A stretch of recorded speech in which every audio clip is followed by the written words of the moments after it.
Or they can be painful. Painful and sticky. Sticky like the gum on the bottom of a shoe of a 2-year-old who's about to walk down the aisle at your cousin's wedding. Well, one or the other, wherever they are on the spectrum, they have to be made. So exactly how do you make those decisions like a badass to get that life that you've always dreamed of? Well, you're going to have to stick around to find out.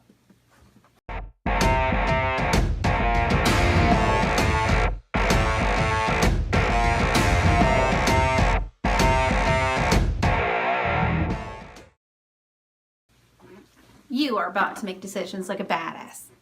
Well, how do you make decisions like a badass?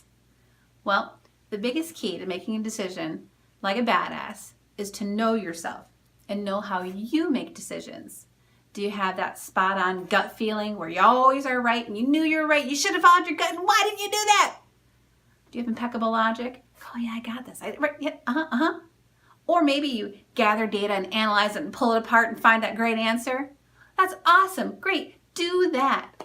How you make those decisions is not nearly as important as the fact that you're making them. And you may not fit into one of those categories. You may have a category all of your own, maybe a mishmash of those or one of your own making. But Erica, I don't have a category. I don't know what I'm supposed to do.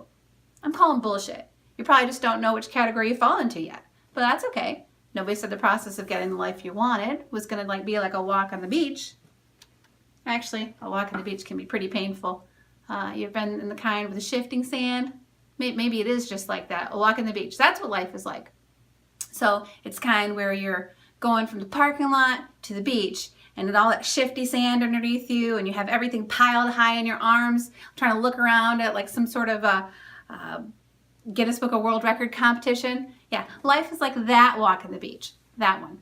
Okay, so for the record, I love the beach, so not beach bashing, I'm just saying. But anyway, if you don't know what category you fall into, you're going to have to do a little bit of trial and error to figure out what exactly makes your decisions work for you.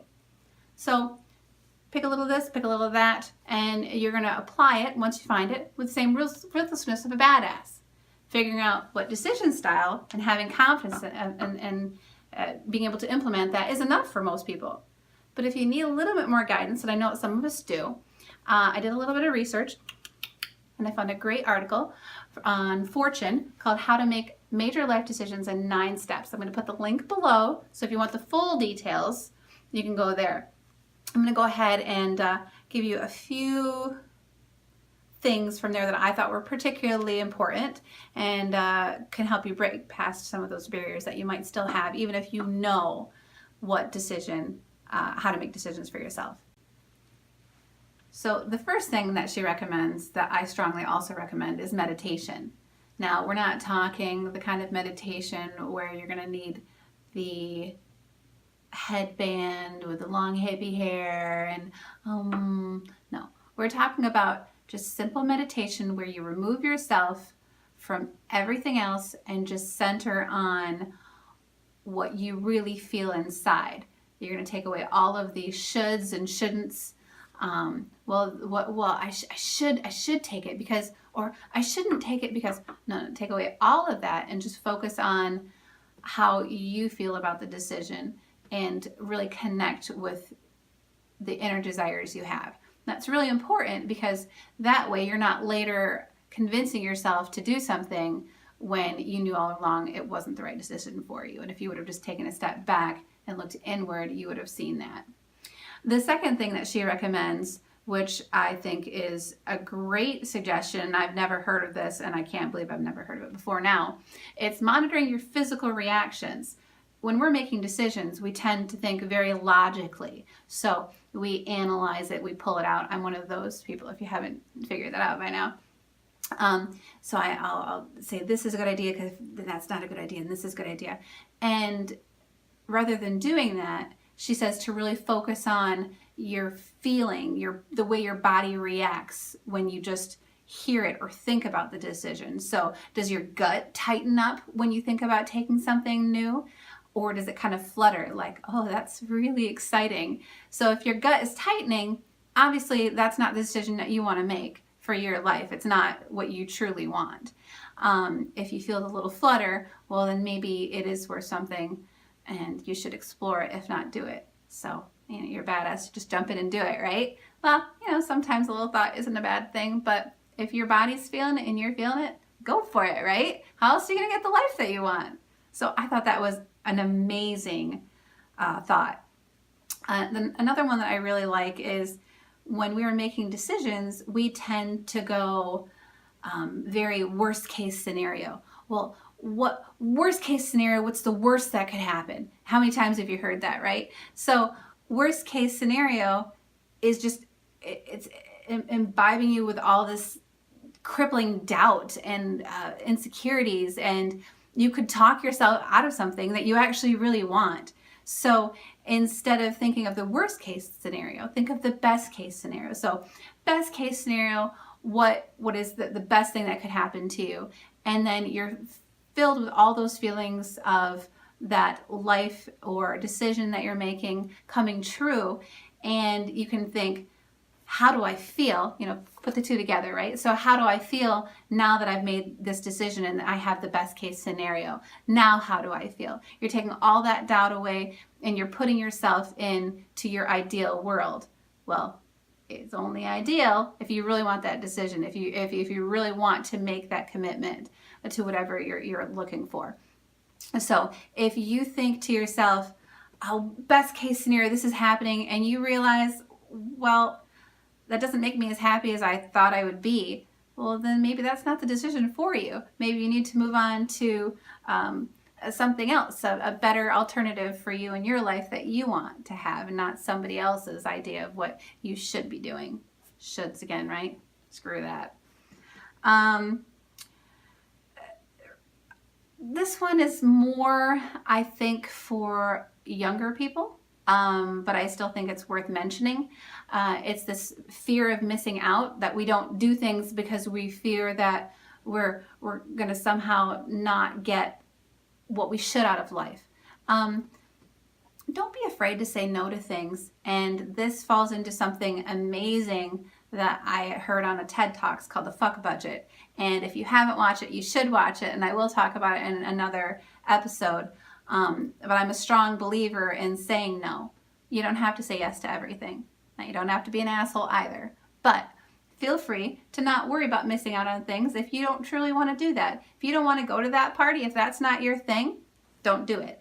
Well, if you do want to do it, strap it on, jump out and run out and do it. You know what I mean? So just don't be tied down again by any external sources. You might be seeing a commonality here, and that's kind of what we're looking at, is pulling inwards. So I think, another good one, and touches on the same idea. Ask yourself, is this my exit? So if you're going down the highway and you're following a whole stream of cars, just because one gets off doesn't mean you're going to get off. So if everybody gets off, but that's not the exit that you want, that's not the life that you want, don't be afraid to keep going. Keep going down the highway. Keep going until you find the exit that screams your name and it makes your blood go boom, boom, boom, boom. And you just run out and go, yes, I'm doing it. Go off on that exit. That's your exit. Don't follow everybody else. Who cares if everybody else just wants more money and more money and more money? If you don't want that, don't do it. And by the way, money is not the key to happiness. I know you've heard it before, but I'm going to say it again because we all seem to forget it in our constant pursuit of everyday life. So that's something that I think is very important. And I'm not saying with all this internal reflection to lone wolf through your problems. I'm not saying that at all. She does touch on a great way of getting advice from others about asking them, if you were making this decision, what would you do? And I think that's a really great way to make them think about how they would feel in the repercussions and really take it more to heart than just flippant advice, which a lot of people just kind of rattle off the first thing that they think you should or shouldn't do. And I think it makes them pull more inwards. But that being said, you can get that advice from the people that you love and you respect and you trust. But ultimately, this is your decision. You are the one who is living this life. You're not living their life. You're not living your mom's life or your dad's life or your uncle's or your brother's or any of that. You're living your life. So if they give you advice, no matter how well-intentioned, and you reflect back using whatever skill that you decided in the category or any of these great tips that she has here, and you decide it's not what you need to do for your life, no matter how well-intentioned it may be or solid advice, don't do it. Don't follow it. This is what you need to do. This is your decision. This is your life. We are caught so much into this swirl of living our life to make sure everyone is happy and everyone's getting what they need, that we don't realize we're missing the person in the center, and that's you. You're living your life. No one's going to live that for you. So it's nice to think you don't want somebody else to go, God, I always dreamed of having that, and so you give them that chance, but you need your own chance. You need your own life. You need to look back and not go, gosh, I wish I would have. Don't do that. Do this for you. Make your decision for you. That way, you'll be able to look back in 10 years and go, you know what? I am happy with my life and I feel really good about this. In 20 years, you're going to go, I had done everything I've always wanted to.